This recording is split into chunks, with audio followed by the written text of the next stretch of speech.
Hello friends, आज हम लोग एक नए टॉपिक के साथ आए हैं जो है डिटर्मिनेंट्स ऑफ सप्लाई।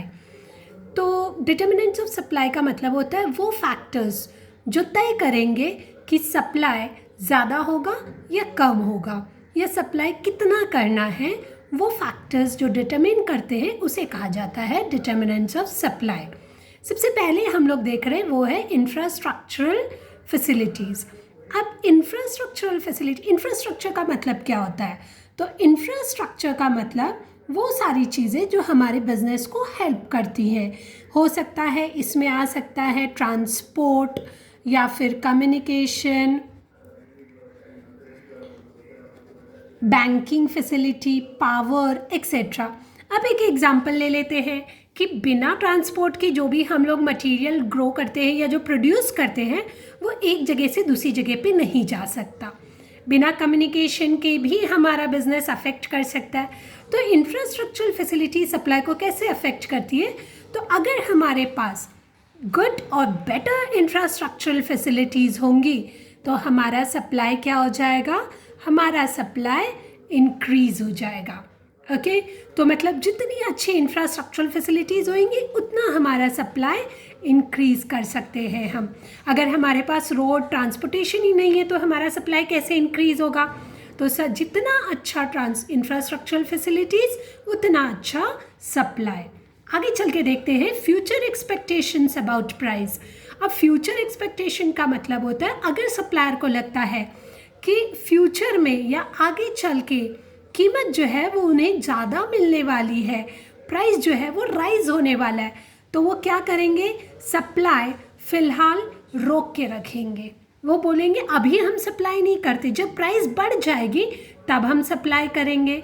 प्राइस और सप्लाई का क्या रिलेशन है वो आपको बाजू में दिए हुए ग्राफ से देख लीजिए, अगर पता चल रहा है तो। ऐसा ग्राफ और एक्सप्लेनेशन ऑफ सप्लाई हम हमारे अगले वीडियो में बताएंगे। Price of commodity. अब प्राइस ऑफ कमोडिटी का मतलब क्या होता है कि किसी भी चीज़ की कीमत। यहाँ पे जब हम कीमत की बात करते हैं तो वी आर सेइंग कि फैक्टर्स ऑफ प्रोडक्शन जो है वो कांस्टेंट है और प्राइस का मतलब हम सीधे प्रॉफिट से ले सकते हैं।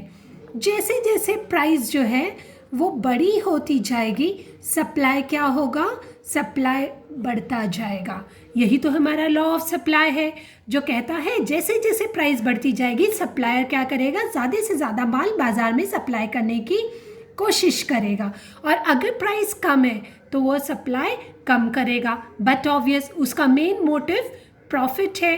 अगर उसकी प्राइस बढ़ रही है, हम बाकी के फैक्टर्स ऑफ प्रोडक्शन को कांस्टेंट रख के सिर्फ प्रॉफिट के बारे में बात कर रहे हैं, तो अगर प्राइस बढ़ती है तो वो सप्लाई बढ़ाने की कोशिश करेगा, और अगर प्राइस कम हो रही है तो वो सप्लाई कम करेगा। ठीक है, आगे चल के देखते हैं कॉस्ट ऑफ प्रोडक्शन। अब कॉस्ट ऑफ प्रोडक्शन का मतलब क्या होता है? तो किसी भी चीज़ को बनाने के लिए हमें अलग अलग फैक्टर्स ऑफ प्रोडक्शन की ज़रूरत होती है। जैसे हमारा हो गया लैंड, लेबर, कैपिटल और एंटरप्रेन्योर। फिलहाल हम एंटरप्रेन्योर देख लेते हैं। एंटरप्रेन्योर का जो रिटर्न देखते हैं, सबको रिटर्न्स में क्या क्या मिलता है। तो लैंड को बदले में दिया जाता है रेंट, वेजेस, इंटरेस्ट, और इसको मिलेगा प्रॉफिट। तो लैंड को मिलेगा रेंट, लेबर को मिलेगा वेजेस, कैपिटल को मिलेगा इंटरेस्ट, एंटरप्रेन्योर को मिलेगा प्रॉफिट। ये जो सारा खर्चा है ये जैसे जैसे बढ़ता जाएगा इसे हम कहते हैं कॉस्ट ऑफ प्रोडक्शन। अगर cost of factor price increase होती है तो क्या हो जाएगा? कॉस्ट ऑफ प्रोडक्शन बढ़ जाएगा। कॉस्ट ऑफ प्रोडक्शन का मतलब हम खर्च से ले रहे हैं। अगर हमारा खर्च बढ़ जाएगा तो बट ऑब्वियस हम सप्लाई कम करने की कोशिश करेंगे, और अगर हमारा खर्च कम हो रहा है, कॉस्ट ऑफ प्रोडक्शन कम हो रहा है, तो मतलब हमारा प्रॉफिट मार्जिन जो है वो ज़्यादा है, तो हम ज़्यादा सप्लाई करने की कोशिश करेंगे। कॉस्ट ऑफ प्रोडक्शन का आप अर्थ सीधे सीधे खर्च से लो। अगर खर्च बढ़ता है तो आप सप्लाई कम करोगे क्योंकि आपके प्रॉफिट जो है वो कम हो जाएगा, और अगर कॉस्ट ऑफ प्रोडक्शन आप कम दे रहे हो, खर्च कम हो रहा है, इसका मतलब आपका प्रॉफिट जो है वो ज़्यादा हो रहा है, तो आप सप्लाई ज़्यादा करोगे। अब यहाँ पे जब हम सप्लाई की बात करते हैं तो आप खुद को एक सप्लायर, एक प्रोड्यूसर सोच के चलो तो ज़्यादा इजीली कंसेप्ट समझ में आ जाएगा। नेक्स्ट हम लोग देखते हैं वो है स्टेट ऑफ टेक्नोलॉजी। अब स्टेट ऑफ टेक्नोलॉजी का मतलब होता है टेक्नोलॉजिकल इम्प्रूवमेंट। अगर हमारे पास टेक्नोलॉजिकल इम्प्रूवमेंट होता है तो उससे क्या हो जाएगा, कॉस्ट ऑफ प्रोडक्शन जो है, या कॉस्ट जो है, कॉस्ट वापस खर्चे के पास हम लोग आ गए, कॉस्ट ऑफ प्रोडक्शन जो है वो क्या हो जाएगा, कम हो जाएगा। कॉस्ट ऑफ प्रोडक्शन कम हो गया, इसका मतलब प्रॉफिट बढ़ रहा है। अगर प्रॉफिट बढ़ रहा है तो आप क्या करोगे, सप्लाई ज़्यादा करोगे या कम करोगे, बट ऑब्वियस सप्लाई बढ़ जाएगा। और वही अगर आप पुरानी स्टेट ऑफ टेक्नोलॉजी यूज़ कर रहे हो तो कॉस्ट ऑफ प्रोडक्शन जो खर्च है आपका वो बढ़ जाएगा। खर्च बढ़ रहा है तो प्रॉफिट कम हो जाएगा, और प्रॉफिट कम हो रहा है तो बट ऑब्वियस आप सप्लाई एज ए सप्लायर कम करोगे, right. We go to other factors. Other factors में अलग चीज़ें आती है, जैसे हो गया नेचर ऑफ मार्केट, या फिर prices of other commodities, export import, ये सारी चीज़ें भी सप्लाई को अफेक्ट करती है। मैं आपको एक एग्जांपल लेके बताती हूँ। अगर हम एक्सपोर्ट इम्पोर्ट की बात करते हैं तो एक्सपोर्ट का मतलब होता है कि माल जो है वो दूसरे देश में भेज देना। अब क्या हो रहा है, आपने निर्यात कर दी, मतलब आपके देश का माल जो है वो बाहर चले गया, तो क्या हो गया, अपने देश में वो जो माल है वो कम सप्लाई हो जाएगा क्योंकि आपने तो वो बाहर भेज दिया है, राइट। और वही अगर आप इंपोर्ट करते हो, आयात करते हो, आपके देश में माल आ रहा है तो हमारे देश में सप्लाई बढ़ जाएगी, ठीक है।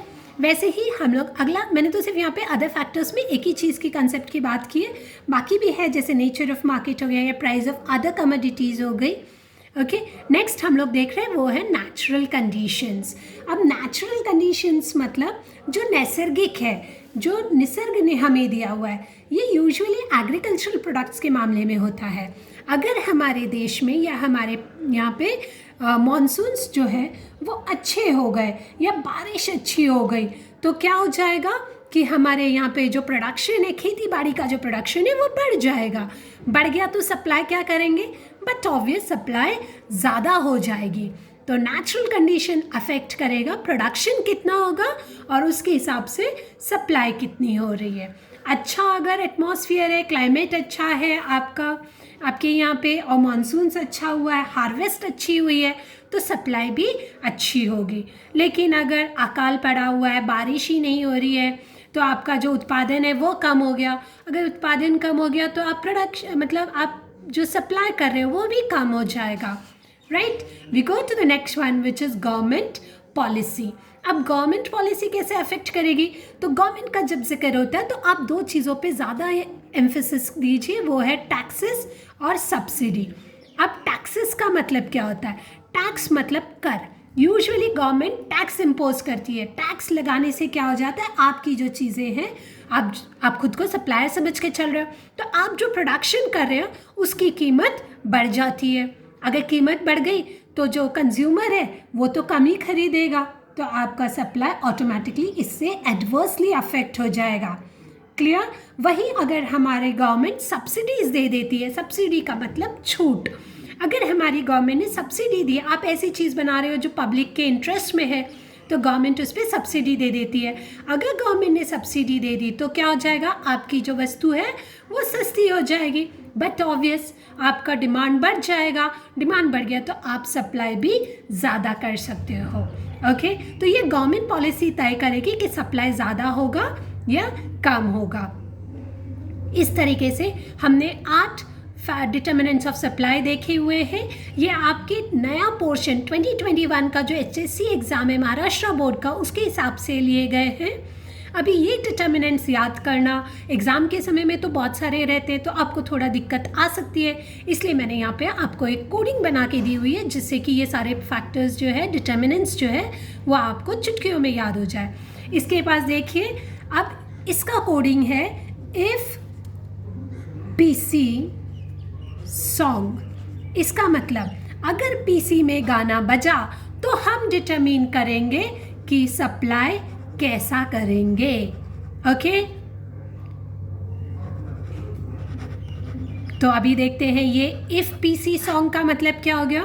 तो मैंने जिस क्रम में आपको फैक्टर्स बताए, डिटर्मिनेंट्स बताए, उसके हर एक का पहला अक्षर अगर आप देखते हो तो आपको ये इफ PC सॉन्ग समझ में आ जाएगा। देखिए, इंफ्रास्ट्रक्चरल फैसिलिटी का I, फ्यूचर एक्सपेक्टेशन का F, price of the commodity का P, कॉस्ट ऑफ प्रोडक्शन का C, स्टेट ऑफ टेक्नोलॉजी का S, O से अदर फैक्टर्स, N से नेचुरल कंडीशंस और G से गवर्नमेंट पॉलिसी। सबका पहला अल्फ़ाबेट मैंने बोल करके रखा हुआ है। इससे कोडिंग होती है इफ़ PC सॉन्ग। तो आपको याद करने के लिए आसानी हो जाए, इफ़ PC पे सॉन्ग बजेगा तो हम डिटरमिन करेंगे सप्लाई करना है या नहीं।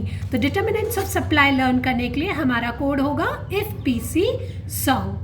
ओके, अगर आपने मेरे चैनल को सब्सक्राइब नहीं किया तो please do so, share it with your friends. Bye, happy viewing.